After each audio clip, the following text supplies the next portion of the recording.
Welcome to Being Boss, a podcast for creatives, business owners, and entrepreneurs who want to take control of their work and live life on their own terms. I'm your host, Emily Thompson, and in this episode, I'm flying solo to share with you 3 easy but impactful lists I believe you should be keeping to help you build your ideal work and life. You can find all the tools, books, and links I reference on the show notes at www.beingboss.club. And if you like this episode, be sure to subscribe to this show and share us with a friend. Navigating the blend of work and life is a big one for business owners and entrepreneurs. And if you feel yourself stumbling through that dance or just looking for inspiration, then I have a podcast recommendation for you.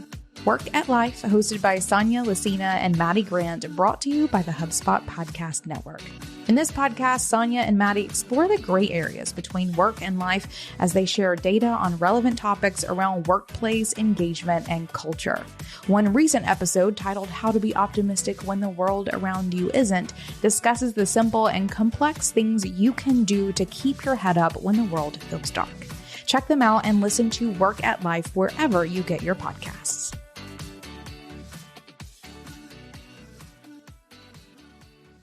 Welcome, bosses, to this solo episode. I don't often come on here and talk by myself, though I am often over on the Making a Business podcast in the clubhouse, talking solo about what's happening at Almanac. I'm not in here doing one of the big episodes by myself, but today's a bit of a special one. We've been talking about something in the community for the past couple of weeks, I guess. It's actually one of those things that comes up relatively often, but we've been diving into it a little more intentionally over the past couple of weeks. And it's brought us some really interesting conversations that has inspired this episode. One, bosses are always talking about lists. We are list makers, list checker offers. Sometimes we'll even make lists of things we've already checked off to check them off. I'm guilty of that for sure.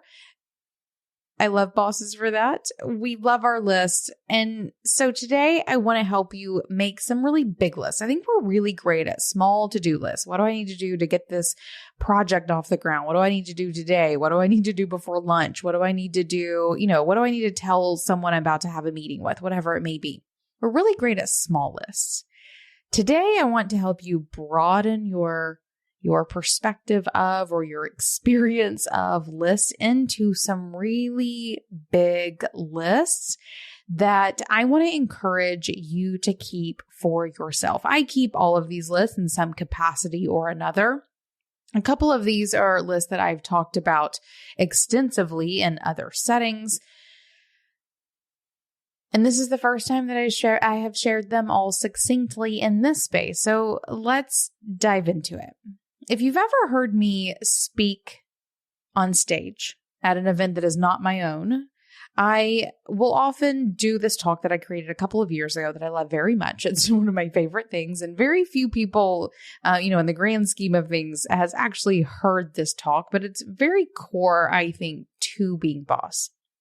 There is this being boss maxim, this saying that we have around here. We have a couple of them, being boss is being in it together. One of them is being boss is owning who you are, knowing what you want, and actually making it happen. You've probably heard us say that on this show. If you have the Being Boss book, there's a really nice page that has that nicely designed on it. It is very much so one of those things that we hold true for ourselves. We say it all the time. It really applies to all the things that we do and feeds into everything that I say on this show. It is at the core of how I define being boss. Being boss is owning who you are, knowing what you want, and actually making it happen. Now, I'm not going to go into my whole spiel about this entire thing, but what I will say is that these 3 lists that I'm going to break down for you will help you do this. It will help you own who you are, know what you want, and actually make it happen. It will help you intentionally move yourself towards success. So it's kind of simple as that. This is a very big practice in self-reflection and self-awareness and thinking and really sort of deprogramming yourself in a couple of ways as well. And I'll talk about how that applies in especially one of these lists. And really, it's about pinpointing the things that you desire in your life so that it is easier for you to show up for them. Because there's nothing worse, I think, than showing up and doing the kinds of work that we do as entrepreneurs and not accomplish the things that we are here to accomplish. This gig is not easy, right? It is all encompassing. It will eat your soul if you let it. It has the capacity, I think, to easily do that. And if something's eating my soul, I want something out of it. My soul is not free.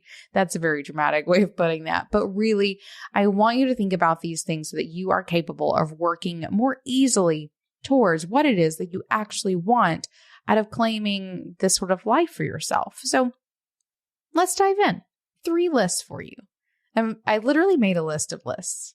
This is the most boss thing I've ever done. So list number 1 in my list of lists is related to your values and your priorities. You should recognize that values and priorities are very much so also a part of what we talk about all the time here at Being Boss. Your values are very much so the core of who you are. They are what you hold most true and most important to yourself. You can figure them out. You can claim them. If you want some help doing so, you can go to beingboss.club/values. We have a quiz there. We have some additional resources. I've done whole podcasts. If you've read the Being Boss book, there's a whole section on values in the Being Boss book. It's in CEO Day Kit. It's literally everywhere because they are at the core of what it means to show up and be boss. You have to know what's important to you so you can align yourself and move forward and feel great about the things that you're doing in work and life. So list number 1 is very much so related to your values and also your just general priorities in your day-to-day life or, a week in the life of, or whatever it may be. So related to your values and priorities, and it really is centered around owning who you are and what you want. So this first list is a list of things that you will not do. Kind of easy, huh? And it's the things that you will not do because I often find that it's easier for you to claim what you don't like, what you don't want to do than it is really pinpointing what you do want to do. This isn't about going negative first. Whatever. This is not about that. This is about making it easy for you. And I think it's easier for you to pinpoint what you do not want to do than all of the things that you do want to do. So the things I won't do list is a list of things in your life and work where you draw the line, where you will not do them. It's a boundary. Very simply, it's a boundary. It's a practice in creating boundaries. And these boundaries are there to keep you focused on what's important to you, on accomplishing what you want to do, on where you want to be putting your energy, on how you want to be spending your time. It's about creating a boundary around those things. And honestly, this one is incredibly supportive. A things I won't do list is incredibly supportive because it helps you to say no. It helps you to say no to the things that you do not want to do. I know that across the board, bosses incredibly struggle with saying no. I see it all the time in the community. It comes up all the time in our Monday meetups. I've heard it from people forever.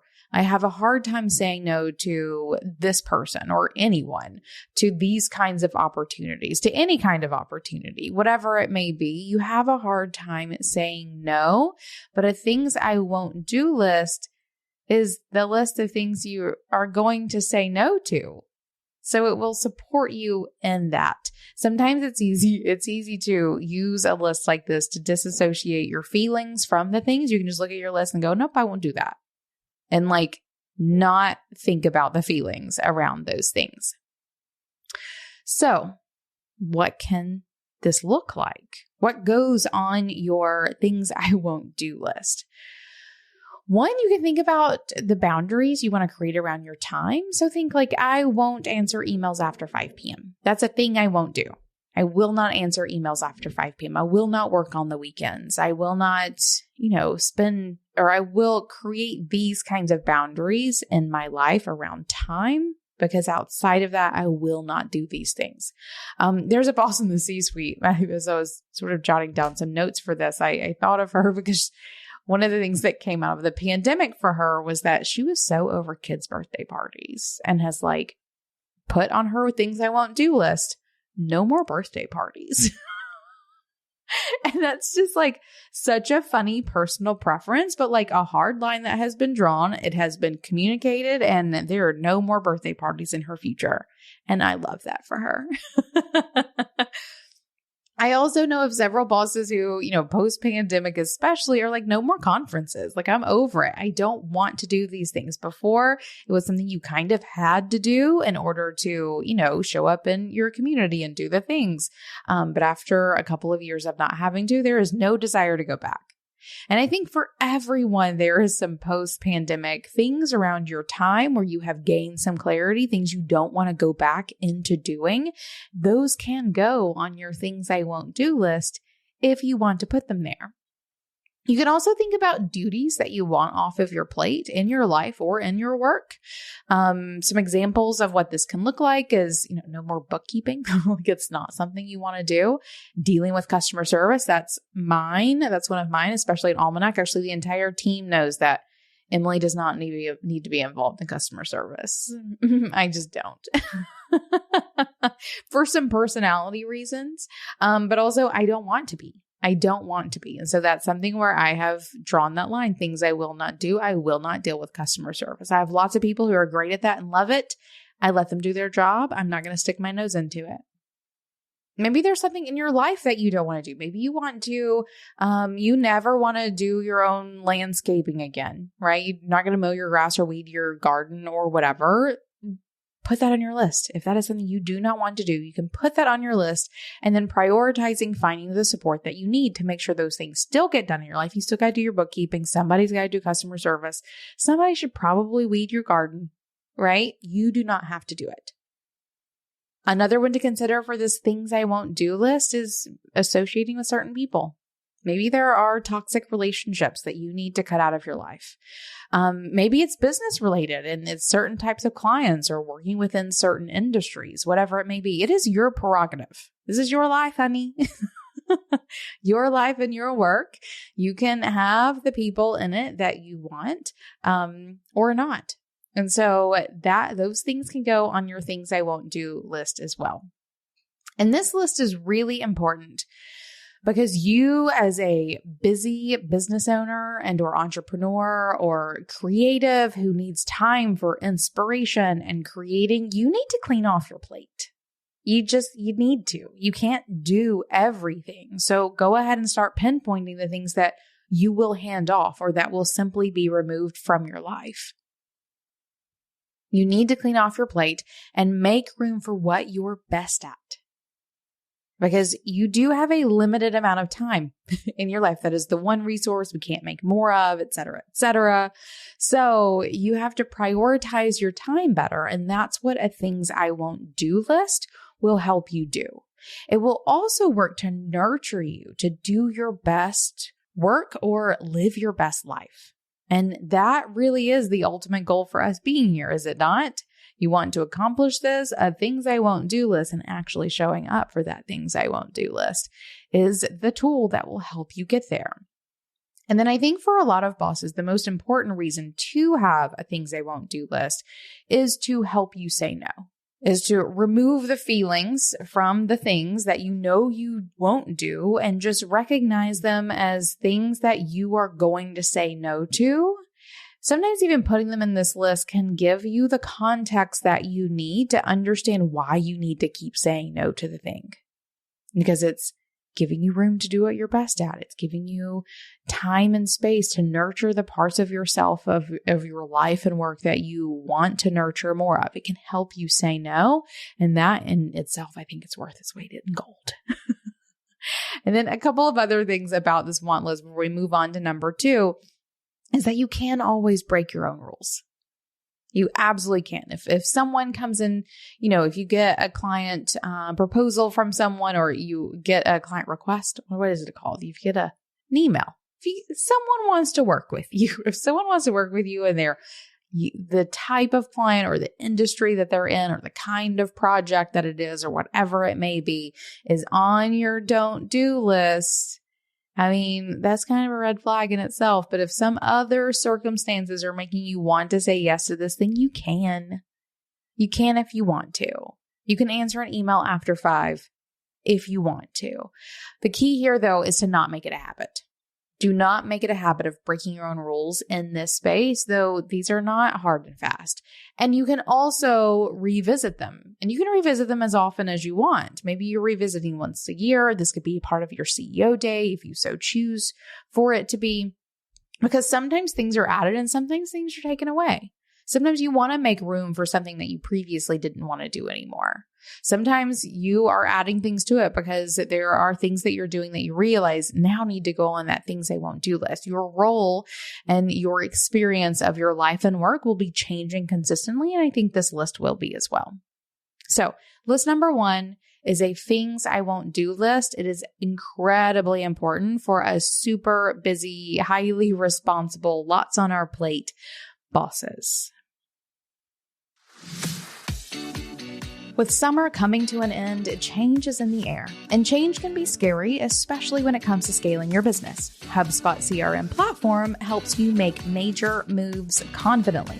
The confidence to go big, go home, go local, or global.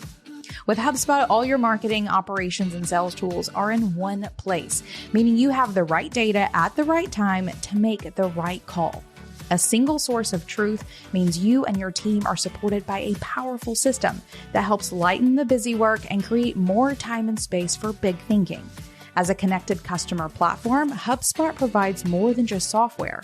It helps you and your team create deeper, more meaningful relationships with your customers so you can grow better together. Learn how HubSpot can help your business grow better at HubSpot.com. Late payments from clients and customers is often the worst part of doing business. Not only does it mess with that ever-precious cash flow, it's also just awkward and honestly pretty maddening. I mean, you have enough to worry about, so why not let FreshBooks chase down those unpaid invoices for you, which is the power of their automated late payment reminders. Not only will it save you time, it will also keep you from that awkward exchange with your clients about their overdue payments. You can customize these emails and then FreshBooks sends them out and you just keep yourself focused on the other things that need your attention. Try FreshBooks free for 30 days, no credit card required. Go to freshbooks.com/beingboss to get started today. List number 2 is important because in order to move towards your version of success, you need to know what your version of success even is. You have to know what you want. And knowing this isn't easy for everyone. I think some of you may be listening to this and being like, oh, okay, I know what I want. Love that for you. That is not the case for everyone. If you are one of those people who have no idea what you want, you have a hard time pinpointing goals or thinking about, maybe when someone asks you what you want for your birthday or for Christmas, you're just drawing a big fat blank, right? It's not easy for everyone to pinpoint what it is that they want. And that's okay. This list, I think, is going to be great for you, but I also think it's great for everyone in some capacity for a lot of good reasons. And this is a want list. This is the one that I've talked about in that talk that I give sometimes. It's something that I also brought into our group coaching recently to bring it into that space to talk about it a little bit more, because it's one that I've talked about for years and I think is really important on a lot of levels. It sounds frivolous, a want list. Like, what in the world? Are we really going that basic? And yes, we are. We really are. Because a want list is just a list of things that you want and or need. They're relatively small things, usually pretty materialistic, relatively short term. So this isn't some, what I want when I retire situation. This is in the next 6 to 12, 18 months, these are the things that I want for myself. I think these lists are really important because they help you pinpoint what it is that you want and claim it for yourself. And it's a practice. I think this is more of a practice than anything else because in general, we are conditioned to be happy with what we have, period. And I think that's an important mindset for sure. I am not discrediting that. You should be happy with what you have, right? We, especially if you're listening to this podcast, on a phone with internet, with a full belly and with a long to-do list of things that, we get to do in our lives and work, then we have a lot of privilege. And I think it is important for us to find happiness in all of these things that we have. However, if you are here to be an entrepreneur, business owner, creative, you want more. You want to change the conditions in which you live. You want to have impact, to create something else. You probably or likely have a family and you want things for your home, for your children, for your partner, whatever it may be. You want things, and it's okay to want things, which is not something that we're usually conditioned to be okay with, to want more. This want list is going to help you identify what it is that you want and help you normalize wanting things. Simple as that. It will help you pinpoint the things that you want and need. And it will help you be okay with it because you're claiming it and you're working towards it and you are constantly practicing this. And it can look something like wanting a new car or maybe just new tires in the car you already have. Maybe it's a new tool that will help you do your work better, something to enrich your life. One of the ones that I have spoken about in this talk that I've given on stage a couple of times is for a really long time, I had on my want list a matching set of dining room chairs. Right? So kind of frivolous. I have dining room chairs. They were just like two different kinds of dining room chairs that were just mushed together. And so kind of frivolous, not necessary, but it's something that I wanted. And it was on my want list for a little bit. Which sort of brings me into another reason why I think it's really important to have a want list is you can literally reward yourself from your want list. And then you can also tell other people what it is that you want or need. So the rewarding piece, I think, is really important because this one actually comes up in the community quite a bit. And, if you are someone who is feeling any kind of burnout in this moment, listen up. Because oftentimes what is missing that causes some burnout is a lack of reward for all of the effing work you are doing. So this can actually be a really important way to start getting you out of that cycle of burnout is to reward yourself for the work that you're doing. And rewards don't have to be material at all. They can be, treating yourself to a day at the museum, to, hanging out with a friend, taking a walk, going for a hike, whatever. Those are just like, those can also just be general life activities. But it can also be things like a matching set of dining room chairs. Right? Or that really great piece of jewelry or whatever it may be. It can be small. It can be large. There's no rules here. You want what you want. No shame, no guilt. You be you and reward yourself from your list of wants. And then there's also this easily telling someone what it is that you want or need. Have a hard time telling people what you want for Christmas? You have a list. Does your partner really kind of maybe suck at getting you birthday gifts? You have a list. You have a list of things that you can send people or you can tell people, you can pull from so that you are more likely to get exactly what you want or need because you are keeping a want list on an ongoing basis. My favorite story about this is actually related to that talk that I've given. I have given, half a dozen times maybe on stage, various places, various conferences. I love giving it. And one day I got to give it and David, my partner, was in the room. And so I was giving this talk and I got to the want list and I made this not joke about this matching set of dining room chairs. And afterwards he's like, I didn't realize that this dining room chair thing was a thing. And at that point I was kind of laughing. I laughed it off because this point had become like a point in this talk. If I changed it, I was going to have to crack another joke. And so I didn't really even care that much about the dining room chairs. I didn't.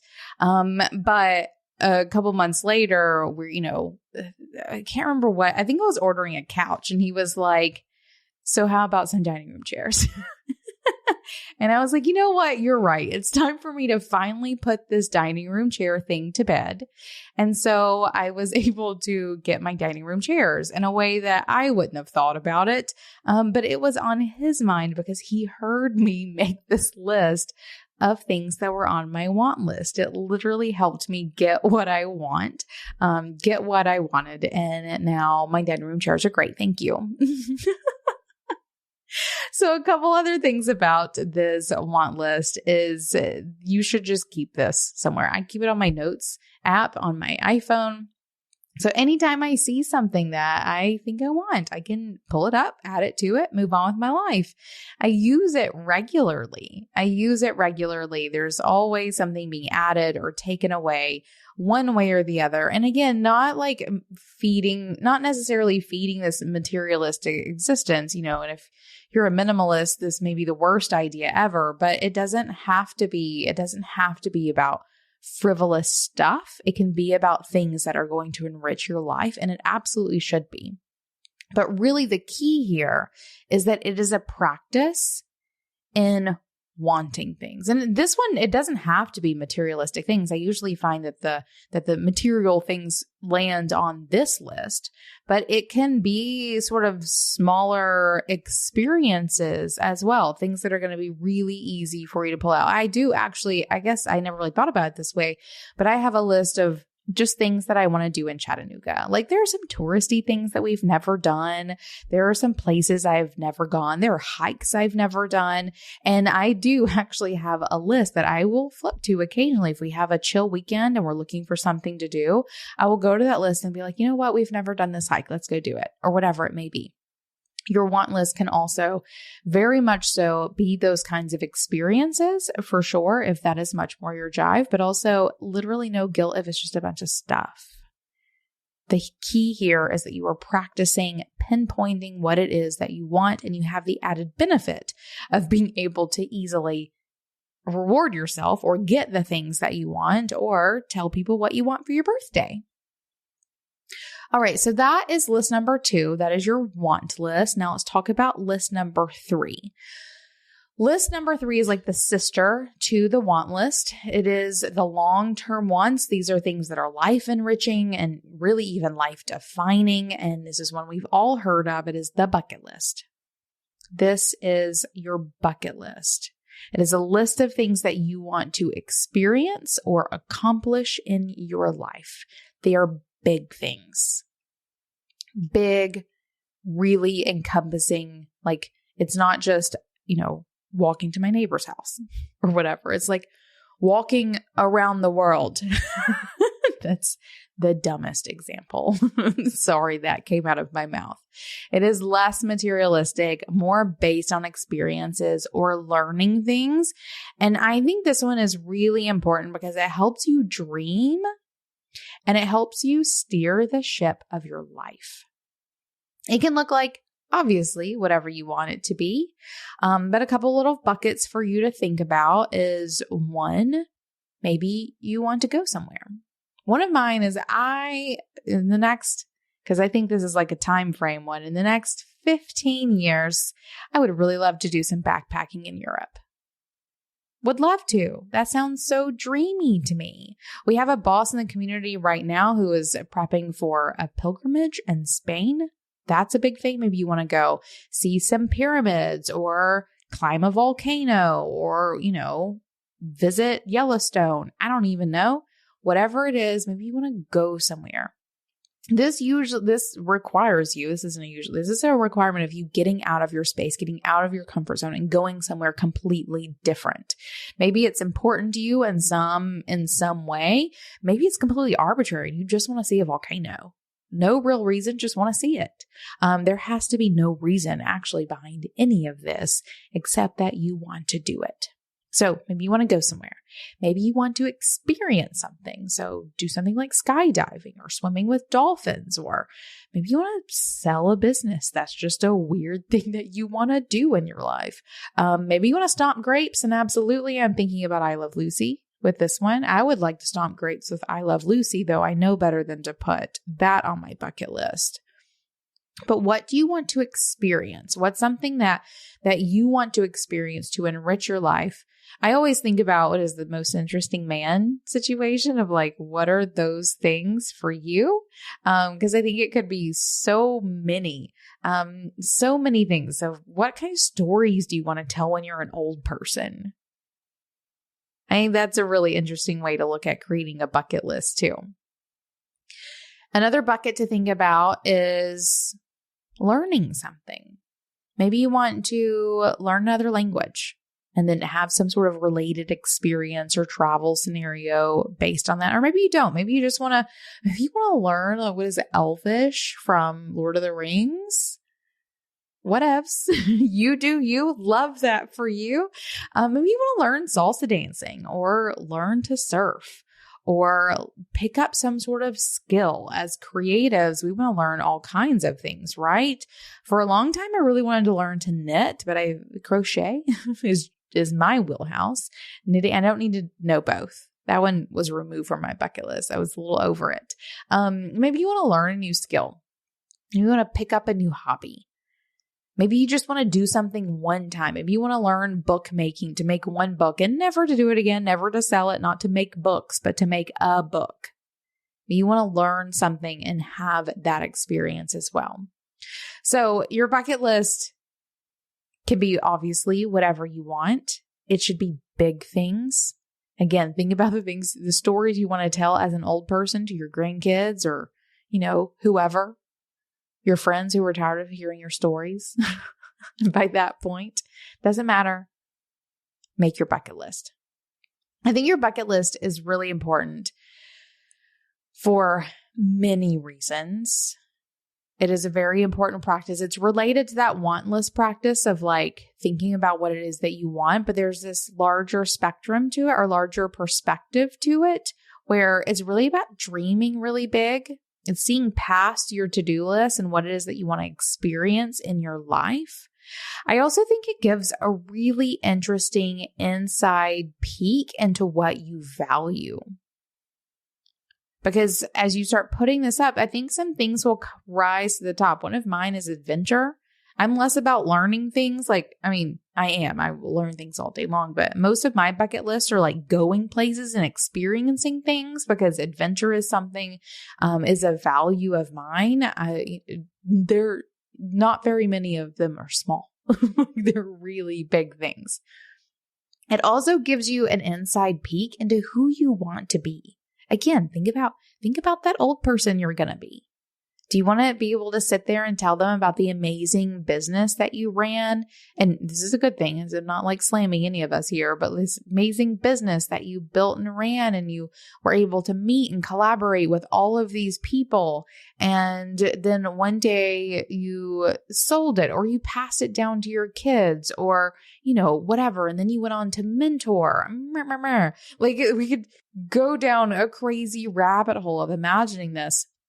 It actually even brings up for me, I think, a practice for this or some homework you can do to help you settle into your bucket list if you've never done this before is an exercise in the book Playing Big by Tara Moore, who we've had on the podcast a couple of times. If you want to look back in our archives or definitely check out the show notes for this episode, we'll make sure I link that because I think I've talked to her 2 or 3 times here on the show.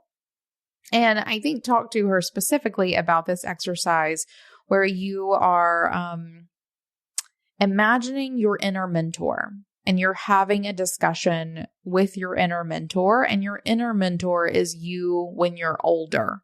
And so this could be a really great exercise to help you settle into your bucket list because your inner mentor will have already done a lot of these things. What has your inner mentor done? What have they accomplished? What have they learned? Where have they been? What have they experienced? This could help you really get some insight into what belongs on your bucket list.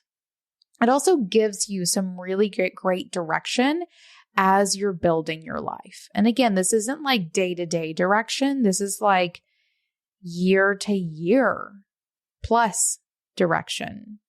You could even, if you want to go crazy, you could even systemize this, right? Let's say once a year you're sitting down for a CEO day and you are pulling open your bucket list and you're going, which one am I doing this year?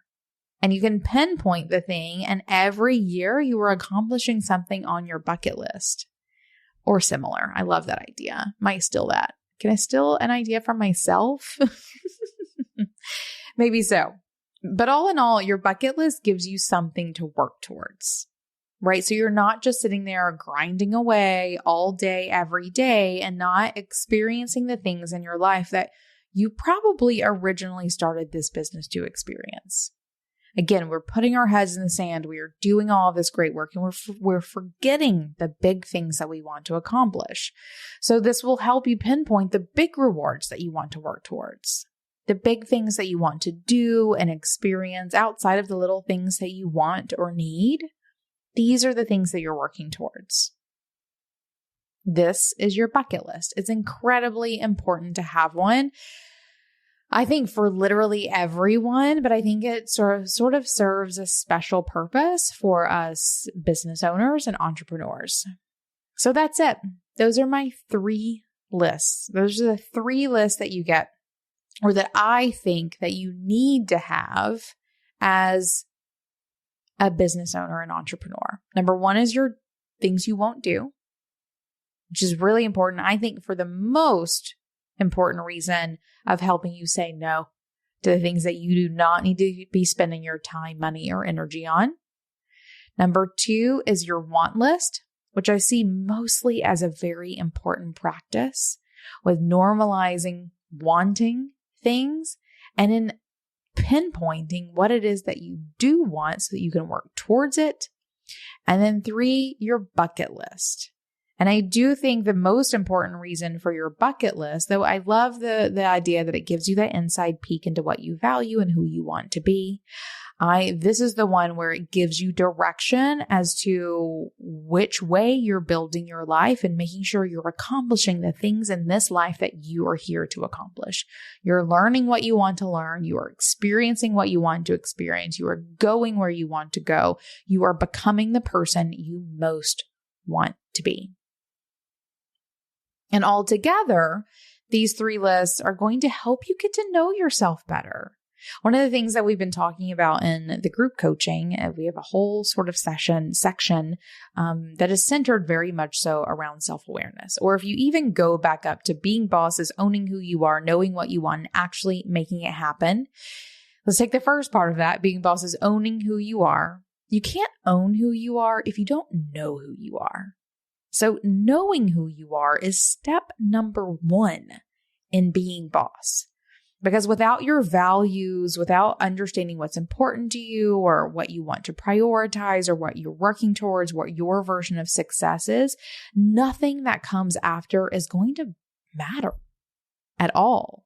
So these 3 lists do a very important job of just helping you get to know yourself so that you are in the frame of mind and in the frame of being to build on top of that to accomplish what you are actually here to accomplish, which is another important thing that these 3 lists are going to help you do.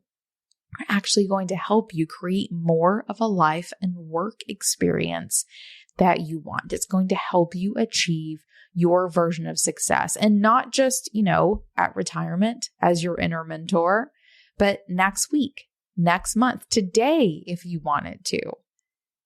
You just have to know what you want so that you can actually make it happen. There you go. 3 lists. That was fun. I'm excited to share those with you. Those are all lists that I have done some really great work around with bosses for years. And it's fun to actually bring all 3 of those together in this one succinct place so that you can do the work. So enjoy, go get some paper, pour yourself a glass of wine or kombucha or water or whatever. Sit down quietly and make these 3 lists for yourself. The things you will not do, the things that you want, and your bucket list. Enjoy. All right, boss, because you're here, I know you want to be a better creative business owner, which means I've got something for you. Each week, the team at Being Boss is scouring the news, the best entrepreneurial publications, and updates and releases of the apps and tools that run our businesses, and is curating it all into a weekly email that delivers the must-know tips and tactics in the realms of mindset, money, and productivity. This email is called Brewed. We brew it up for you each week to give you the insight you need to make decisions and move forward in your creative business. Check it out now and sign up for yourself at beingboss.club/brood. That's beingboss.club/BREWED. Now, until next time, do the work, be boss. Yeah.